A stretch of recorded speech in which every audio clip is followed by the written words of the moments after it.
testing. Loads to talk about with Virgin Orbit's Launcher 1 test flight. Intuitive Machines dropped news this week as well, announcing a landing site for the first lunar landing mission has been selected. We're going to explore the amazing new Pocket Rocket app for all of your SpaceX launch needs, and a bunch of other interesting news for the week as well. Space. Starship updates are coming along so quickly now that all I can really do at this point is just summarise everything that's going on. After my video last week, the main tank segments were still in separate components awaiting to be finalised and stacked. During the week, however, everything has come together very rapidly. Last Sunday, the SN4's lower liquid oxygen tank bulkhead and thrust puck structure was flipped to prepare for stacking. This segment is always the most complex component, so work has progressed with this section throughout the week. Later in the week, it had actually been mounted to the skirt section, which has indeed been reused from the folded SN3. We wasn't 100% sure if that would actually be reused or not, but sure enough, there it is now stacked, making it a bit of a hybrid ship. As we've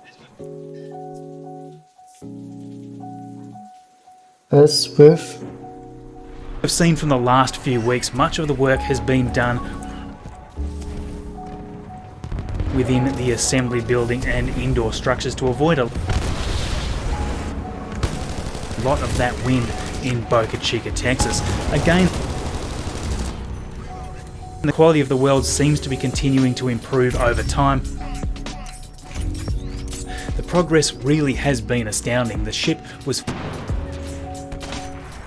fully stacked on Friday, and we already have road closures appearing from April 20 right through next week, so we can expect to see the SN4 rolling down to the launch site in the next few days, followed of course by some pressure testing. Obviously, after the last few tests, we're all eagerly awaiting a successful result here so we can move on to Raptor engine installation, static fire and a flight test. This upcoming week is going to be incredible one way or another. A massive thank you as always to Boca Chica Gal and NASA Spaceflight for capturing all of this footage. The daily updates are just awesome to allow everyone to keep up to date. We haven't just been seeing progress with the SN4 Starship development either. The SN5 is already underway, and we were quite shocked to see some of these shots with all three bulkheads for the SN5 being built out. Already we have the top liquid methane tank for the SN5 here underway, and there are plenty of ring segments being moved around for other core body structures of the SN5 as well. It's going to be interesting to see just how much progress there has been on the SN5 before the SN4 pressure test actually occurs. Now, a few days ago, Elon Musk sent out a flurry of tweets talking a little more of course in depth about the SN4. When asked of his opinions for Rocket Lab's mid-air recovery last week, Elon came back saying he has great respect for everyone who gets a rocket orbit, but at the same time mentioned he's spending crazy amounts of hours on Starship design and production, and the SN4 is almost done. He went on to say that the SN4 isn't going to be doing any belly flop maneuvers, as it won't blue team. What are you doing? be getting any flaps. So it's going to be engine only flight for this prototype. Interestingly, he mentioned that SpaceX have just redesigned the flap actuator and aerodynamic design, which sounds like it's going to be coming for either the SN5 or the SN6 version, depending on how we go here, I assume, with the SN4 test. If you spot any information about this redesign, please do share it in the comments, of course, as we are really wanting to know. really. I guess what all of this exactly will mean. So this is where we are at now, and thanks again to Raphael here for assisting me with these incredible diagrams, both for the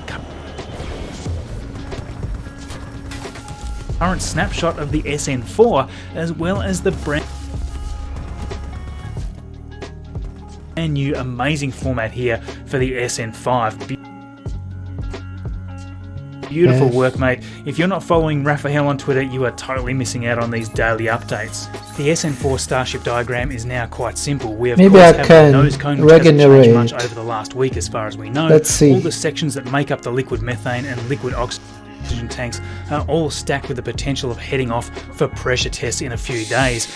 Within the tanks we have the header tank and the downcomer, and of course we have the 3 Raptor engines still sitting by waiting for static fire. The SN5 diagram is getting a little more interesting as well. Along with the 3 bulkheads, we also have the top bulkhead merged with the ring stack as well, and by the time this video is out there will more than likely be more updates with the SN5 as well. So as we watch all of these Starship versions progress, we need to realise how quickly this has all evolved. Elon Musk and SpaceX are not only building these prototypes, but they're building the team of incredible workers and the facilities to churn these prototypes out at a faster and faster rate. As experience grows and full Starship missions come online, we will all of a sudden see the ability to send hundreds of tons to cargo to low Earth orbit with a fully reusable vehicle.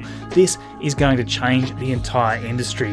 It may still seem like a long way off, but as soon as we have some successful prototype flights, you may be surprised at just how quickly this might all happen. Now, in a reply to Toby here, Elon tweeted that they are now up to the 26th Raptor engine, so they already have a good stockpile going on.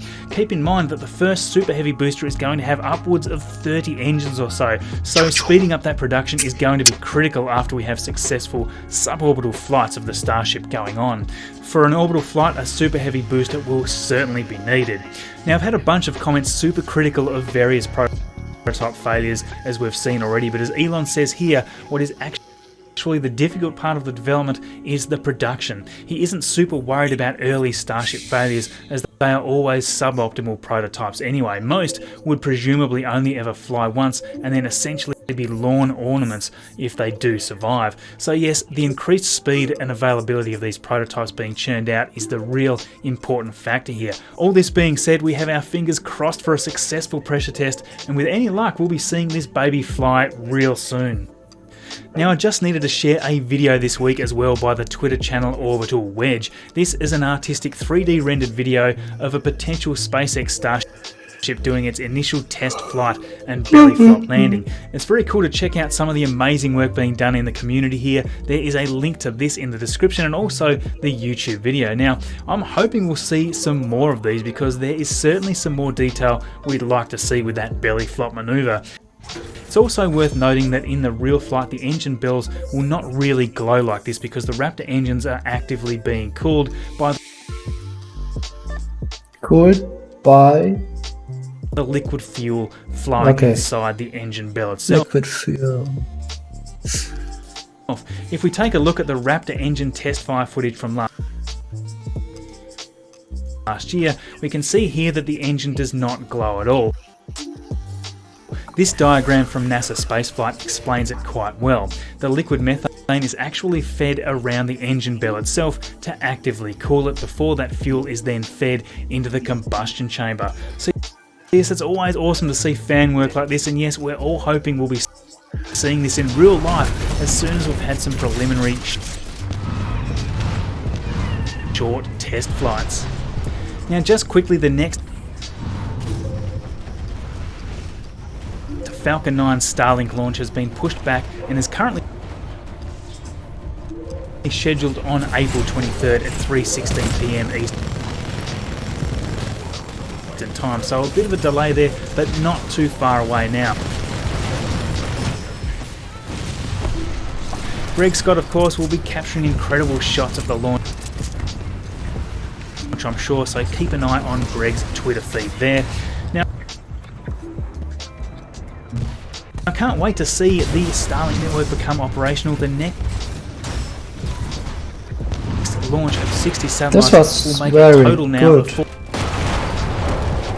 Not bad. 20 I satellites haven't launched seen by it. SpaceX. Hopefully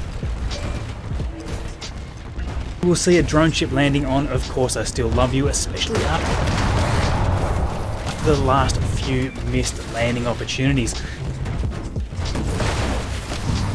This is the booster's fourth flight, having previously launched Crew Dragon Demo 1 mission and Radar Sat from 2019, and also the Starlink 3 mission at the end of January this year. Now, if you would like to know more about Starlink in general, I've got a video here that explains this network in a lot more detail. While you're here, of course, please do consider subscribing. There's loads more news coming with Starship and Crew Dragon developments as well. I'd love to share all that with you. Now, for those of you that have been watching my channel for quite some time, you'll have seen plenty of examples of me using the terrific work here by Kimmy to demonstrate various things like Starship versus Falcon 9 sizes and various animations. This community is just amazing at creating this impressive stuff. Now, over the last few weeks, we've seen things jump to a whole new level. A bunch of us have been playing around with this new Pocket Rocket app, which is just blowing my mind. This is an app designed to make sure you never miss another SpaceX launch. It's an unofficial app made by a few indie developers and lovers of the SpaceX community, and it lets you see all of the past, upcoming and future launches in detail, as well as see a live countdown of every future launch. You can even jump right to live streams of launches directly from the app as well, so you never have to frantically search around trying to figure out when the stream has started. This is one of the things that really makes this app special though. Just for the total beauty of it. You can see all of SpaceX's rockets modelled in 3D, and even more incredible with augmented reality. And yep, these models here are of course created by Kimmy, which again will look quite familiar to you if you've watched my content for a while now. Just incredible all the detail in these models. Like, you can quite literally see all of SpaceX's active vehicles such as the Falcon 9, the Falcon Heavy, Crew Dragon and Cargo Dragon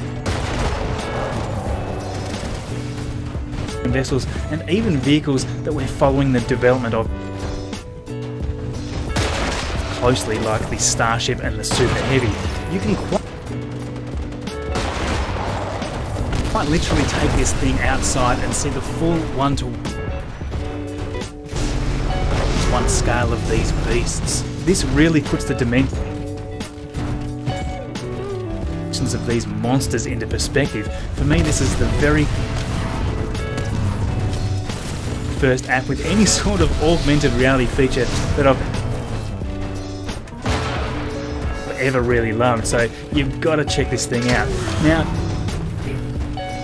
just to be clear, this is not a paid ad. I just legitimately love what the team are doing here, and I think it's worth all the support we can all give. It's only $3.99 US on the iOS App Store, and with that comes all the core features and helpful reminder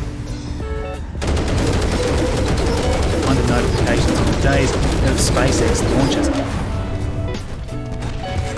There's also some added options for an extra $1 a month or $10 a year, where you can also get notified by the development team who will be monitoring and sending out manually written updates and reminders leading up to every SpaceX liftoff. That covers off on all those issues like unexpected weather delays and sudden aborts and whatnot. So yes, there is a lot of manual work in sending out those notifications, so well worth it if you don't want to jump into the live stream just to see that it's been delayed another day. Now, if you're a big fan of the app, there's also higher level tiers as well, which will give you a few cool perks like custom UI. They can even inscribe your name onto their model so you can see it in the rockets in augmented reality. So yes, we've been having loads of fun with this. If you want to check that out, head to pocketrocket.app and you'll be sent directly to the App Store to grab a copy for iPhone, with iPad support as well coming very soon. Now, it isn't available at this stage for Android, but this version is the ultimate testing ground for that. If we can all make this incredible work a success, there is no way that an Android version won't be on the cards. Of course, if you're interested in further development and progress going on there, follow the team on Twitter here on screen. Links to all of that awesomeness is in the description. Great work, guys. This is super impressive stuff. I can't wait to see future versions of it coming out. Now, some exciting news for Virgin Orbit, with them announcing they've been awarded a contract for the US Air Force Space Test Program. This mission will aim to deploy test vessels in low Earth orbit to test out a number of technologies needed for future space architecture. Just last weekend, Virgin why is Orbit coming completed from this this rehearsal, round demonstrating the ability to at this corner? Fly to altitude and prepare to launch the rocket housed under this the wing. corner? They didn't launch the rocket. Why? Of course, as this was a test to check out most other systems. Well, this demonstration went very well, and it's going to help prove the systems are ready for the real launch. That should be occurring late in the year, currently rumoured to be around October or November if everything goes well. Virgin Orbit doesn't seem to get a lot of airtime, but I find these launch options super fascinating. Similar, I guess, to new technology being developed by Rocket Lab, the small satellite market is super important, and smaller dedicated rockets make a lot more sense in a number of situations. Now, rather than the conventional approach of launching from the ground, Virgin Orbit plans to launch them from a starting altitude around 35,000 feet or around 10,600 meters on the aircraft. Now, for comparison, the Falcon 9 doesn't reach that altitude in a launch for around 70 seconds or so into the flight, and by that time, around half of the fuel in the booster is depleted and the atmosphere is already quite thin in comparison with sea level, around 1/3 of the atmospheric pressure or so. A rocket launched at this altitude and also cruising in the correct direction is already off to a great start. That philosophy, of course, is shared with Virgin Galactic, which uses that similar air launch for the Spaceship 2 missions. So yes, in the real mission, the Launcher 1 rocket will decouple, drop and fire its engines from under the wing of the massive 747. I do hope we get to see some great high resolution footage of that, because that is going to be something to see. Last year they did do a drop test here to ensure all would work well in that regard. During this more recent test though, they filled the Launcher 1 with liquid nitrogen to simulate that similar cryogenic temperature as it would have when fueled with liquid oxygen. oxygen fuel in the real launch. In this test, the modified 747 flew out to the test location and completed this pull-up maneuver that will be done as the rocket is dropped to fire up. So yes, another successful test there. Congratulations to Virgin Orbit, and we hope to see the real launch later in the year. Some great news as well early in the week with Intuitive Machines dropping some news announcing that under NASA's Commercial Lunar Payload Services program, a landing site for the first lunar landing mission has been selected. Now, this is an interesting concept, and it's essentially inherited a lot of its systems from NASA's Project Morpheus, and this mission is going to be super interesting. First of all, the Intuitive Machines mission will be launched with a Falcon 9 rocket, which is currently scheduled around October of this year. Once in orbit, the vessel will take a 6-day transit to the moon, and it's going to be targeting a landing location with great sunlight exposure. As mentioned by Intuitive Machines President and CEO, this kind of lunar landing assessment hasn't been done since the 1972 Apollo mission. So it's great to see all of this innovation going on in preparation to get boots back on the surface of the moon. It's going to be super interesting to learn more about this mission as it evolves, and we can't wait to see this baby fly later in the year. Now, just quickly, a huge thank you to my amazing patrons here. You are all quite literally turning this dream of mine of creating this content from a hobby into something much bigger. If you like what I do and you'd like to join our awesome patrons here, head to patreon.com/MarcusHouse. You can interact with me more directly via the included roles in Discord. You can check out some more exclusive Patreon-only content, and you can also have your name listed right here like these other incredible people. You are all quite literally changing my world here. Thank you very much for your support. Of course, not everyone can donate in this way, but regardless, you guys all simply watching and interacting with these videos matters. Your subscriptions matter, and by watching and supporting all of this and checking out these topics, I can see inside. Oh, nice. And you are helping to educate those around you, and you're helping to drive the global passion to make all of these dreams of colonizing other worlds a reality. A massive thank you as well to my quality control squad here for helping me research and proof the material for these videos. If you're interested in these topics and would love to be part of it, follow me on Twitter, and please do get in touch. In the tile in the bottom left today, we have my video last week talking about the final Cargo Dragon one mission, Starship SN4 development, and awesome new space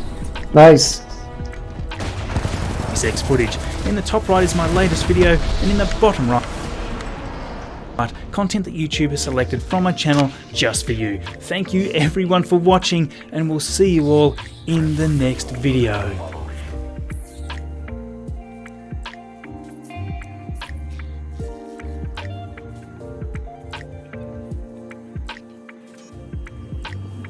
Nice done.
Okay, we have two of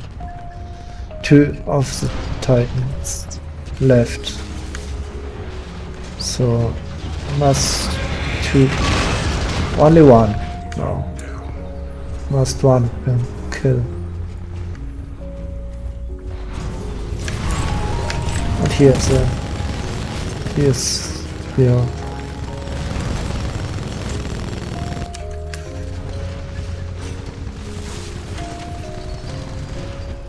Oh, he is fast.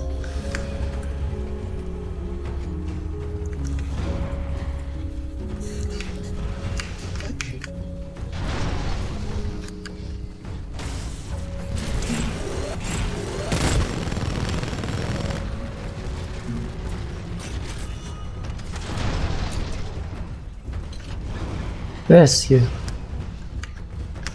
I don't see him. Anyway, victory.